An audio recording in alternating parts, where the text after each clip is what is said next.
Good day, podcast community. Pete Kane here, podcast Pete and certified high performance coach. We got a special guest on our program this morning. We had to really twist his arm to come on here because he's a busy man. So, Steve, tell our viewers who you are, what you do, and who you serve, and then we'll get into our podcast. All righty. So it's an honor to be on the show today. My name is Steve Ivory. I live in Peachtree City, Georgia, and I'm honored to be a Rotary District Governor. So in that role, I lead 67 Rotary clubs across the western part of Georgia, northern Atlanta, all the way down to Thomasville, Georgia.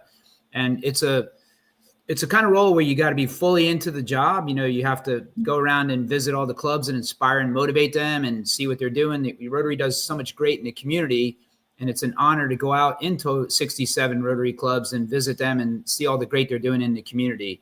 So I became a Rotarian in 2001, so 24 years in, and have been training to be a governor for the last several years. We have a pretty extensive training process. And before that, I served, 10 years in the U.S. Marine Corps.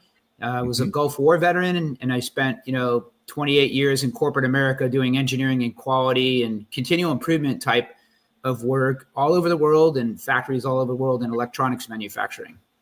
That's awesome. So let's take our viewers back to the first time you went to Rotary. Like, did somebody invite you? Did you hear about it? Can you share that moment? Yeah, so I got out of the Marines in 1998, and I started working in corporate America. And a very successful local businesswoman who owned a staffing agency approached our company. We had some of her employees in my circuit board company. We were manufacturing circuit boards, and she provided a lot of the supplemental staffing we needed. We became friends and business associates. She had her folks in our factory. And she was the president, our second female president of the Rotary Club of Peachtree City. And to be a Rotarian, you have to be a person of high honor and integrity. Fortunately, the U.S. Naval Academy and the Marine Corps taught me that. And I guess she saw some good characteristics and traits in me as a budding business leader, a community leader and community servant. And, she approached me, invited me in. And, you have to be invited in, attended some club meetings, some service projects. And, I was hooked. And 24 years later, I'm honored to be a Rotary governor. That is so awesome. I was in Rotary 20 some years ago, and I had to travel at the time, and so it was mandatory, so I wasn't able to continue with it. But then when I was invited back, it was like completely different than what I was used to 20 years ago.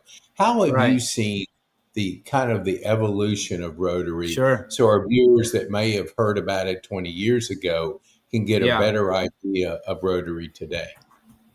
Yeah. So 20 years ago, we were a traditional, quote unquote service club. And honestly, women have only been allowed in Rotary for like the last 40 years or so. So, essentially back then it was a white males club essentially, and there wasn't much diversity at all in the club. And now we're totally aiming for diversity. We're, aiming for younger folks, we're aiming for diversity. We want a bigger tent. Our mission right now is to grow membership. Rotary is a membership organization. So I call it fishing in different ponds. So we're doing strategic partnerships with all kinds of organizations. Rotary has gotten so much more flexible. And, we're kind of throwing a lot of the rules out the door so we can, so for example, years ago, there used to be strict membership requirements. Now we really want Rotarians to engage in any way they can. And there's all kinds of flexible models out there that work with people's lifestyles because, let's face it, we've become a totally digital age now, and people have much more commitments, and things are not as traditional like they were years ago. So you have a lot of different club models out there that allow total flexibility. Some clubs never really meet in person. They meet totally online, and they do service projects and, get things done in the community and keep making an impact. And the bottom line is we just want we want to have people making an impact in their community. And most people still join Rotary out of a desire to help others out and to serve their communities. So it's evolved quite a bit. And obviously, I just had a wonderful training session this past weekend, too, where I learned a lot about AI and how critical it is for Rotary to embrace AI and learn some of those new technologies to, attract, some of the younger folks that are looking for skills development, leadership skills, collaboration, Like I learned how to use MailChimp a few weeks ago, like a new process to get out to my club, my clubs and my presidents. So skills development and those collaboration opportunities and doing business with other Rotarians that are trusted Rotarians are some of the concepts that attract, different folks in. And then a lot of folks still like traditional club models. So we're trying to be everything for everybody, right? We're trying to be really, really flexible and be less, less rules bound and trying to say, just try some stuff, be bold, try different meeting times, try different meeting locations, partner with different organizations, just try stuff out and see how it goes. And if it fails, just fail quickly, learn from it and move on and get better for the next time. Ooh, I love that. You mentioned a key word in my vocabulary, AI. Sure. About 3 years ago, my partner's an AI specialist, and he was kept telling me, push. He said, put your feet in it, Pete. Get used to it. Play with it.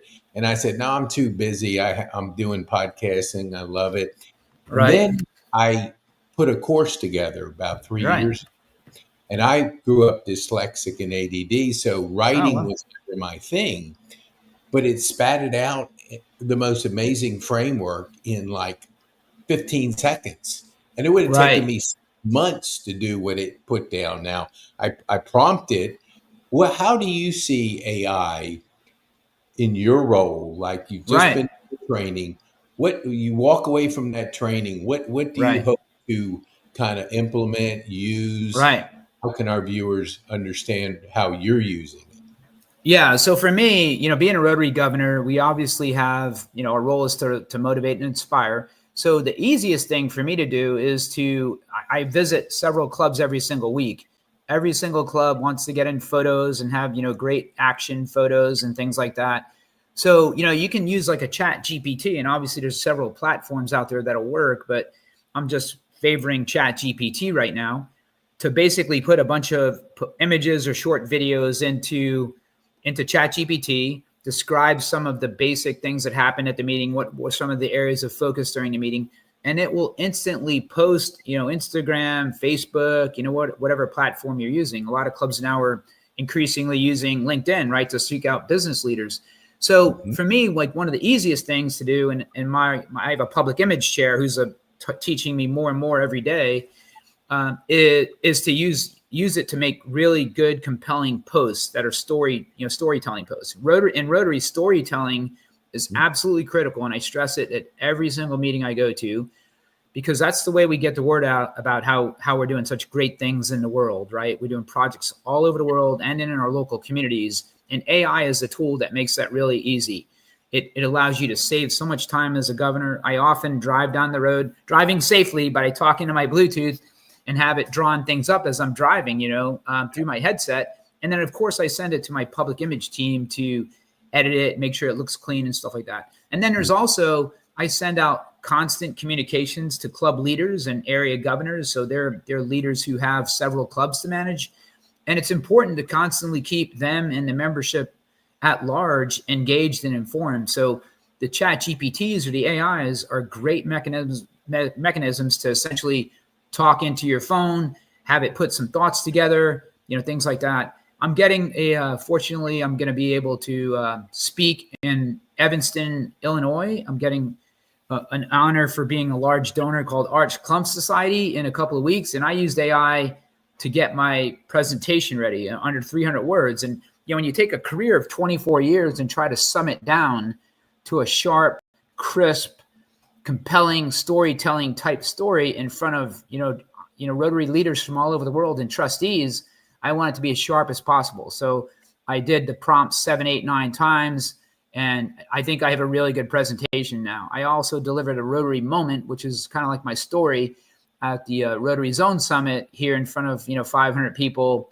a couple of days ago, and AI helped me get prepared for that too. So it helps you make speeches, it helps you do your public imaging, helps you do your communications, and it's just a huge time saver. Like your example, you can save hours and hours of work.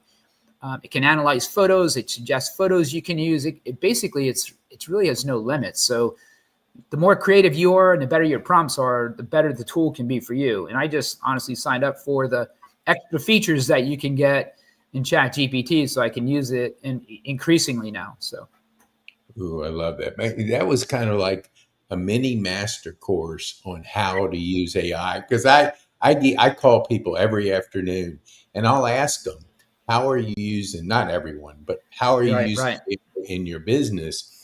And I'll bet you 9 out of 10 people will say, I'm doing a couple emails, or they'll just do basic things. right, You dive in and lean in and do it to really take those boring tasks and perfect what you do best. It's right. it's wonderful how it works. Tell us, like you're going to speak in Evansville. Tell us a little bit more about what that means, that Sure. award, that level, because I've never, until you said it at our club, I'd never heard about it. So, would you share with our viewers what that is?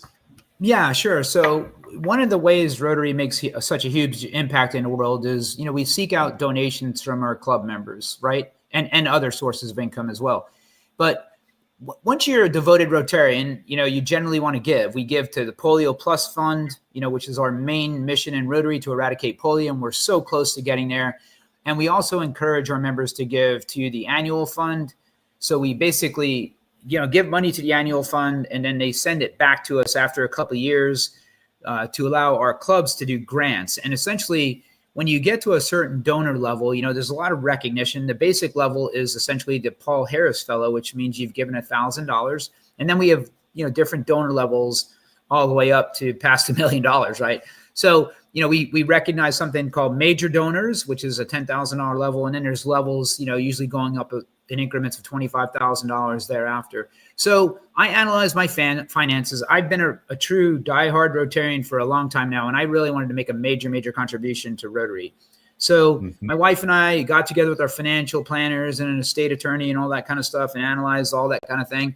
And we've committed to donating $250,000 to Rotary. It's called Arch Clump Society. So you get a special pin and get special recognition. Evanston, Illinois is Rotary headquarters, and they allow and they invite in donors at that level to come in and get recognized. And they give you a special pin and a globe. It's beautiful. And essentially you go in and you get to speak in front of essentially the Rotary leaders of the world and tell your story. So, again, my story, again, I think there's probably 30 or 40 people all across the globe that are doing it. A lot of them are honestly from Asia. And, Mhm. we're looking, I don't know how many Americans are going to be there, but there's people from all over the world that are going to go in and give their speech, their presentations, and tell their story. And that's pretty compelling to me. You don't give to Rotary just to be able to make a speech. In fact, I didn't even know that would happen.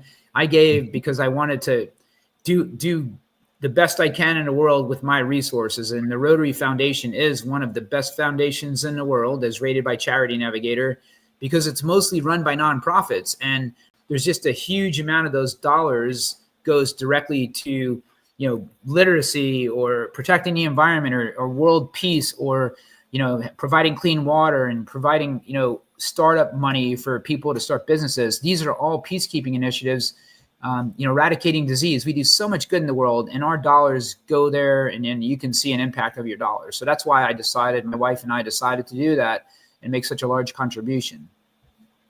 Ooh, I love impact. What will you go back to your Marine days? How did Yeah. being a Marine prepare you for your corporate life, and how did it prepare you for what you're doing with Rotary today? Yeah, so obviously I try to do everything I can to help our veterans out. In fact, my theme or message as a governor this year is service heroes. And one of the one of the groups we wanted to honor was our veterans, and also first responders and teachers and medical personnel and people who serve others in their daily lives. But, in the Marine Corps, you learn about no matter what the situation is, you get the mission done, right? And that's why a lot of companies in corporate America love hiring veterans, because they're honest, they get the job done, they obviously have skills. Sometimes you need a little bit of conversion, translation, let's say, and what the skills are. But basically, military people are trained to get the job done, get a mission done, no matter what. So, again, to me, it was really pretty natural transition to go from the Marine Corps, which is kind of a hardcore military organization, right, to get the job done, no matter what, into Rotary. Because the first thing in Rotary's four-way test is it the truth? Then is it fair to all concerned? Those similar types of concepts exist in the military, right? Mhm. those, having honor and integrity and ethics are absolutely critical, and that's part of what we look for in Rotarians. So you combine a desire to get things done, to want to serve. You go from serving the nation to serving your community. It's a pretty natural transition. So there's not a ton of veterans. There's quite a few, but not a ton of veterans, because the percentage of veterans in the whole entire United States is like less than 1%, overall. But small part of the population, but the Rotarians that are in Rotary are definitely making an impact. And I know, most veterans kind of seek each other out. It's pretty easy to find each other, and you can kind of tell by certain characteristics and how they act and say things that they've served. So it's pretty natural to go and just want to get things done in the community or the world. And I think never regret my military service. In fact, I loved my military service, and it definitely set me up, I think, for a pretty successful life, keeping the discipline in me and the Mhm. rigor, and being able to deal with a lot of things that not many people, have been able to face or deal with. So, That's awesome. Yeah, I always like to shine the light on our youth. Like, yeah. I know there's Interact and Yeah. there's youth organizations that help develop through Rotary the leadership. Why don't you talk to your 25-year-old self and say, why Yeah. would you encourage somebody 25 to 30 to lean into Rotary, or even younger than that? What would you say to them? Yeah, that's a great question. In fact, my daughter is that. My daughter, Kayla, is 27, but just last year when she was 26, so pretty close to your 25 target, she was a Rotaract president. So she led 12 folks or so. And, she saw my example and how much I was always serving and engaging in a community. And she just wanted to jump in on that. She'd been away for college and graduate school for 6 years. Then she and her boyfriend moved to my city here, and they saw that Rotary, Rotaract, essentially for the younger folks, was a great place to be and serve. So they get out and do different service projects every single month, whether it's food bank, or helping the elderly, or reading projects, or working with special needs folks, or whatever. They work with a bunch of different things, a lot of gardening projects, cleanup projects, and they're pretty kinetic. They're under 30, most of them, and they love their camaraderie, and they joined it really to serve and make an impact. And most of our younger folks out there do want to make an impact. Rotary is, obviously, you got Rotaract organizations, and again, the rules in that are highly flexible as well as an entry point into Rotary. And then there's Interact, which is basically your high schoolers. In fact, in 2 weeks or so, I'm talking to two of our local high school Interact clubs to talk to them about engagement in the community and community service and leadership. So I'm excited to do that. I usually do that every year. And we have all kinds of other programs too, besides, for 25-year-olds. Now we're getting into, we have Laws of Life, which is a character-based essay contest. We have two peacekeeping initiatives called the Georgia Rotary Student Program. We basically provide scholarships for international scholars. They go back to their home countries and talk about what they learned in the United States. And then we have the same thing for the younger folks, a State Department sponsored program called Rotary Youth Exchange. And there's all kinds of other literacy programs. But for a 25-year-old, Rotary provides you the opportunity to learn how to collaborate, how to be part of a team, to learn new skills, to get mentorship essentially for free. There's a lot of wisdom in Rotary for people who have been highly successful in life, and they want to share the wisdom. All you have to do is ask them, and they'll gladly help you out. We're trying to work on more formalized programs to Mhm. set up mentoring programs. But I'm a mentor for students from Georgia Tech still, and I've been with a high school student for 4 years now. I love mentoring. I feel like I learn just as much from him as he does from me, and Yeah. she. I teach a lot of people what I've learned in life, and I've learned a lot from them. But I think Rotary is a great opportunity to just lifelong friends, but then to get collaboration, mentorship for younger folks. So to me, I wish somebody would have asked me to join Rotary, over 30, 40 years ago, 30 years ago or so, right? To join, I would have loved it. So yeah. Yeah, I've seen in our club, which is the North Cobb Rotary, there's a Judge Usher who her son went to the high school, camp, or something that was, I think it was two or three young people attended it, but he made a presentation to our club, and I about fell out of my chair. He was Yeah. he was comical, he was Right. poised, he was confident, he covered what he learned at the club. Right. So I always like to lean into the public speaking part because it's the second biggest fear to dying. So Sure. did you like at first, how did you overcome or how did you become a good public speaker? And could you Right. share with our younger people how Right. important it meant to your career?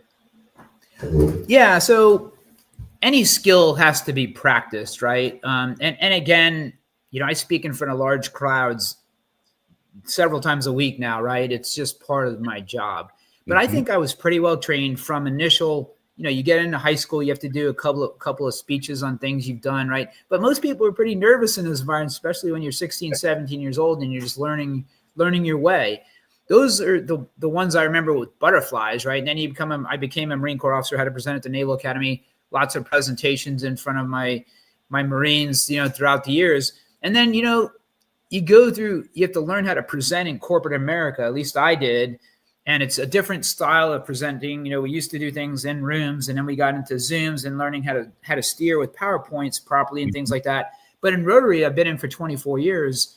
Was club president 5 years ago, or you just have to learn how to present. I don't think about the nervousness at all, but I do think you have to practice it. And I teach people little tricks like how to not be nervous, like just focus on your content, do combat breathing, 4 in, hold 4 out, and Hmm. exhale type of thing. There's all kinds of things, it's about controlling your breathing. I honestly never get nervous now speaking publicly. I visualize like a lot of professional athletes do.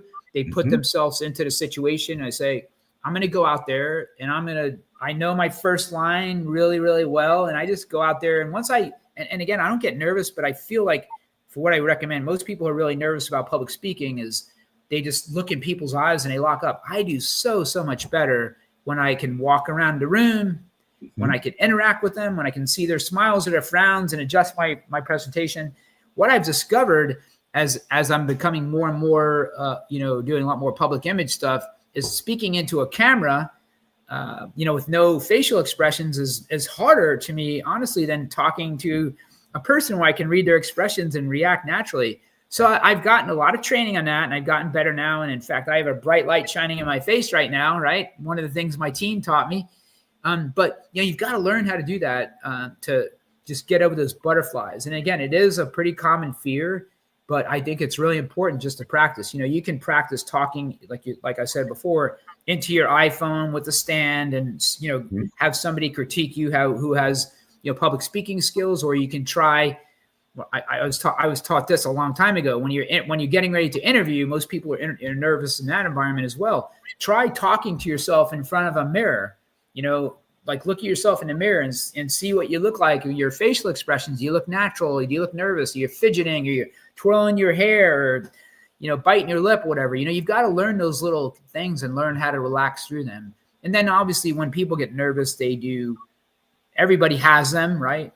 You have little Hmm. nervous ticks and you'll say and or or pauses, or you don't want to look people in the eyes. And it's just something you got to practice. And I think you find people who are willing to coach you a little bit, and you think about that. Hey, I'm going to fix this today, and next time I'll be better at it. I'm a big, huge believer in CI, or continual improvement. And you got to have a little bit of thick skin too. You got to say, what did I do wrong? I do that at most of my clubs. What can I do better? And some Hmm. people, come up to you and say, well, you could have told this story better or differently, or maybe your tone of voice wasn't up and down enough, or, making it exciting. So I take all that feedback to heart and I make it better the next time. I have somebody look at me and say, I'm going to be working on this today. How did I do? You have somebody in the crowd that's on your side and say, show me what I did wrong.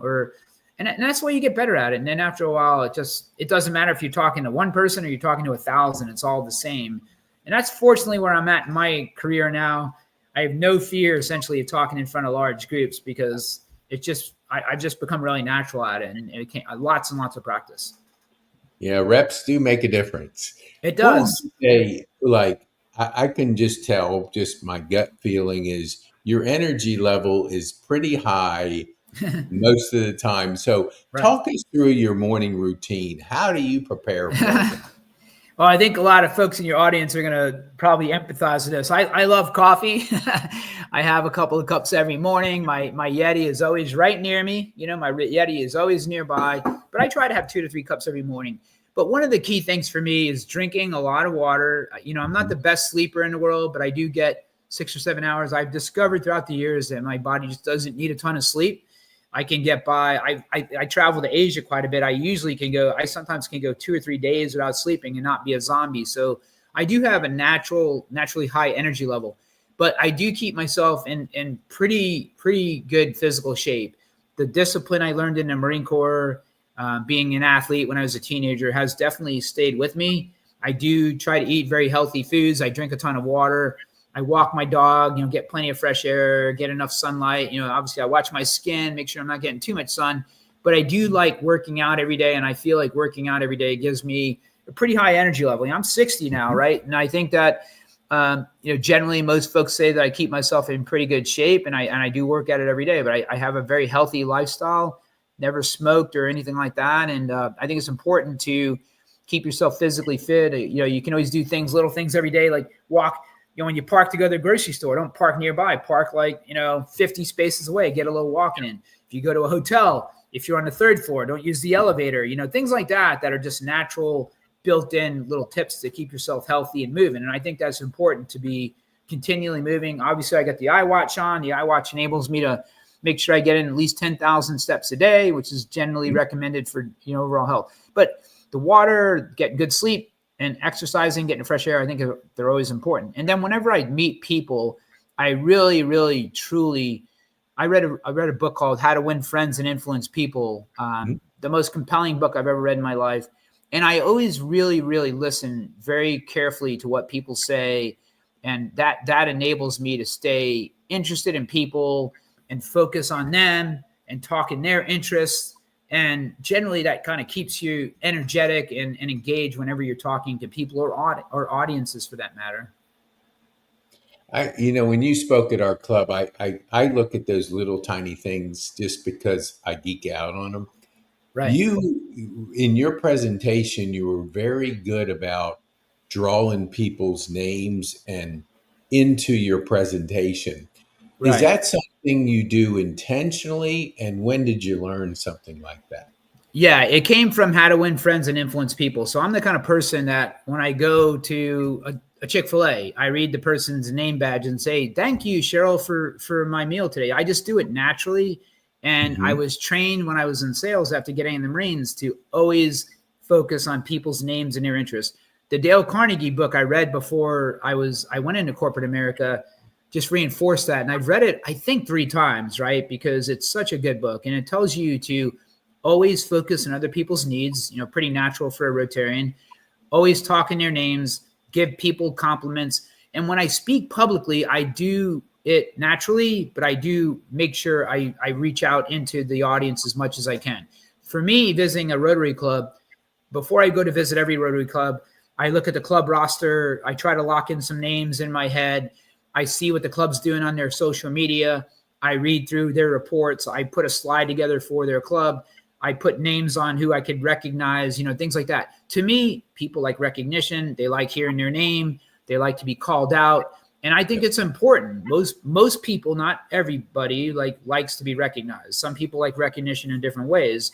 But the ones that like public recognition, I think it's really important to set that example. And then the folks that are a little more introverted in the room, there's other ways to give them recognition, like maybe writing them a handwritten thank you note, or just sending them a text or an email, afterwards to say, "Hey, I really think you're doing a great job," or you can just put their name up on the screen and not have them come up. And then there's other folks that like to get up there and do all the rah-rah stuff in front of everybody, and like to, even give them the microphone and say, "Yeah, I'm really, thankful for letting me, do or getting me this opportunity of recognition." So it's, you got to read people real well, but most people generally like to be complimented and recognized, and I do it on purpose. Yes. Same thing when I'm in meetings. I call on people and make sure everybody's engaged and everybody's contributing, because it's really important if you're in a meeting to engage and to offer your contributions up. I love that. I want a couple more questions, and I want to be respectful of your time. Sure. So we've kind of slid in the last maybe 20 years to consumption. where Right. we're consuming TikTok videos, we're watching TV. I believe we're born to create. Right. How how do you like balance the digital consumption that's easy to kind of fall into versus creating your journey, your life? Yeah. So I unfortunately, good or bad, I'm a news junkie, right? And I also have to balance out being a Rotary governor and becoming more and more essentially of a public figure as a leader of a pretty large organization. Mhm. So it's important to consume a lot of social media, I think, in my role to make sure I'm always keeping abreast of the good things our clubs are doing. I see their post, and obviously most social media is pretty, at least Instagram, Facebook, the main platforms, LinkedIn are always talking about positive things. So, I think it's important to understand what clubs are doing from a positive way, but then have those conversations when you find out that people are, having some challenges, right, and helping them fix that. Mhm. But yeah, I worry about that other day. Yeah, in fact, I worry about that all the time. In fact, the other day when we had this AI class, one of the questions I asked of the AI experts were, what do he asked like what our concerns were, and I said essentially I'm worried about people not being creative anymore. And you got to balance that out because AI could theoretically start doing your thinking, but to me there's always gonna be a place for it, but people have to learn how to use it. But there is a fine balance, and again, I worry a lot being somebody who's very concerned about youth in general and trying to help youth out about consuming too much social media, because I really truly believe that it's starting to become a crisis where especially students, Mhm. developing teenagers are getting way too much of their self-worth and their values from social media. And that's why we have anti-bullying campaigns and things like that. And again, I do think it's absolutely critical for children, teenagers in particular, to get out into the world, and obviously younger, to get out into the world and socialize with other children. It's really critical. That's where they learn how to resolve conflict and be creative and try new things out and be bold and brave. And I think the social media, it's obviously a double-edged sword, and I'm not an expert in this, but it could stifle creativity. I think most colleges now are looking at ways not to hide using AI, but to learn how to embrace it, but still, work on ways to be creative and use it as a tool to augment what you have, because we're always going to need creative human beings to spur on creativity. But there is definitely a negative side to social media and over consuming. I do think it's definitely become a problem, and it's driven a lot of things in our world in a negative direction. So that's why we need a lot of parental guidance in the world to help developing folks get balance it out and not make it their lives and not have only an online presence, and get out there and see your friends and be outside and all that kind of stuff that helps you develop. Yeah, that's good. So as you finish, as your term is a 1 year term, Right. at the end of your 1 year, what would be the two things you would want to be remembered for, and what you want to accomplish in your Right. term as district governor? Well, I'm wanting to make an impact, right? Every governor wants to make an impact, and that's why we're chosen to be governors. And again, there's Hmm. special, again, our district is a very, very good district. We have a great membership. We're one of the I think we are the largest district in our zone with 3,800 members. So we're a very large group. So, but I hope that I can inspire people to do more, and whether that means helping us with their foundation giving, which is our annual fund and charity, helping eradicate polio, which we're so close to getting to. There's been some Hmm. challenges with that in the world and war torn countries, those environments there. And serving the community and making an impact. And again, I want people to understand that how important storytelling is, right? It's absolutely critical. And then to drive our membership up. I think that if every Rotarian in our district went out and asked some other like-minded people to join the club and showed them what they can do and bring them to a service project, our membership would grow really quickly. The pandemic obviously had a huge impact on many Rotary clubs throughout the world and districts, including ours. So now, with a lot of new tools and techniques and some looking closely in the mirror, Rotary has kind of turn the making the recovery happen essentially for with membership, because we're a membership organization. We're always looking for the best and the brightest in their communities. And again, I think the way to make an impact is to do those things and inspire others to join. And again, my message this year too at the district level is to not only do those things, your foundation giving, your polio, bringing in new members, but to truly help those out who serve others and honor those. It's a service heroes concept, right? So I love recognizing people publicly and helping out veterans or teachers or doctors or nurses or mental health providers or those kind of folks that are out there on the front lines every single day serving everybody in the community. So hopefully there's not going to be any disasters in this year or anything like that, but we're ready for that. We talk about it and we're trying to make ourselves more increasingly ready for that. If anything happens like that, I think we would have many folks in our district who would mobilize to help out. I'm not asking for a disaster by any means, but we're prepared for that. It's just part of being a Rotarian, being able to respond. But, to me, just getting out there and hoping that I can bring some energy and inspiration to my clubs is how I want to make an impact. I really want, one person's ideas can help inspire and motivate. But to me, the power of Rotary is the teamwork and the connections and the unity we have with a common purpose, which is to help serve others and make an impact all over the world. And I think it's the premier organization in the world to do that. That's why I'm all in, financially, spiritually, intellectually, physically. I'm giving it all I got. Right. And I'm hoping that my story does help inspire others to do more and try new things. So I would agree with you. And I want you just to share with our viewers, how can they, if they're interested and they hear this and they never really knew much about Rotary and they want to lean in and give our viewers a way to do that.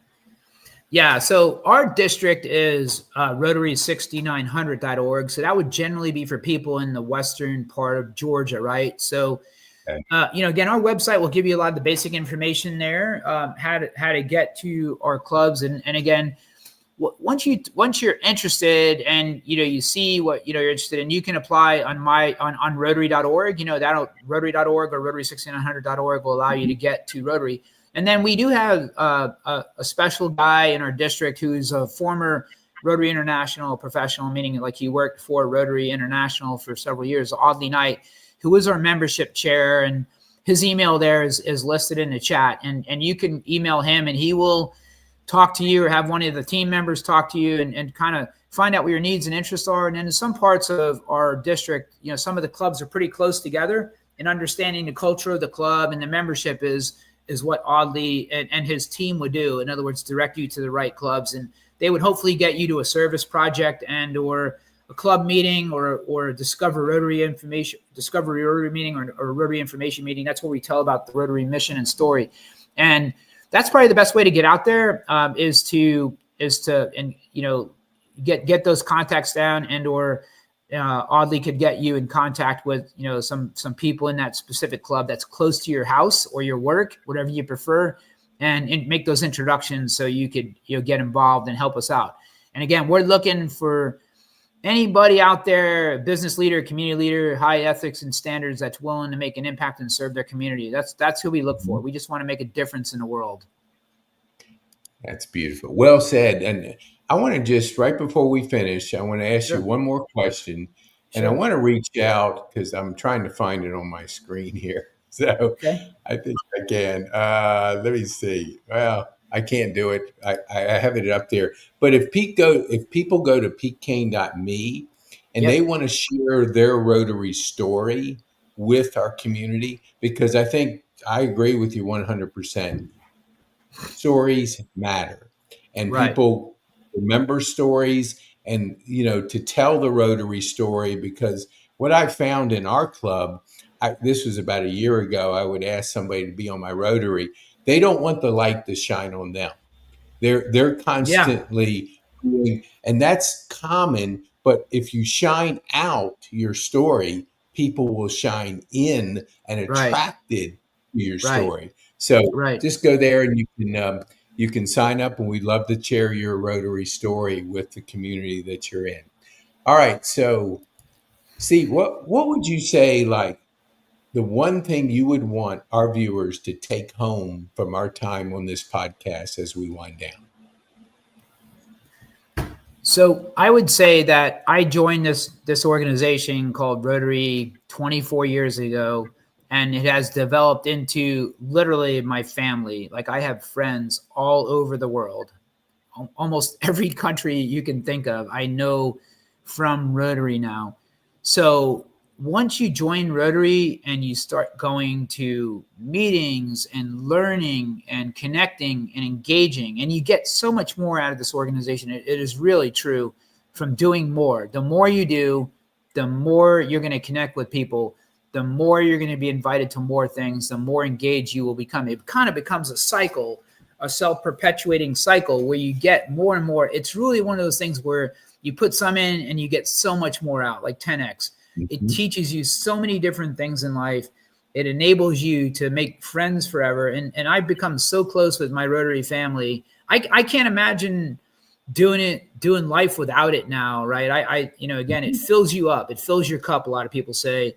Um, and there's, we know people from all walks of life, all ages, all diverse, diverse ethnicities and skin colors, and everything under the tent. We want all of you to be able to make contributions, because we have found out that the bigger the tent, the bigger the ideas, the more innovative we are, the more creative we are, the more engaged we are.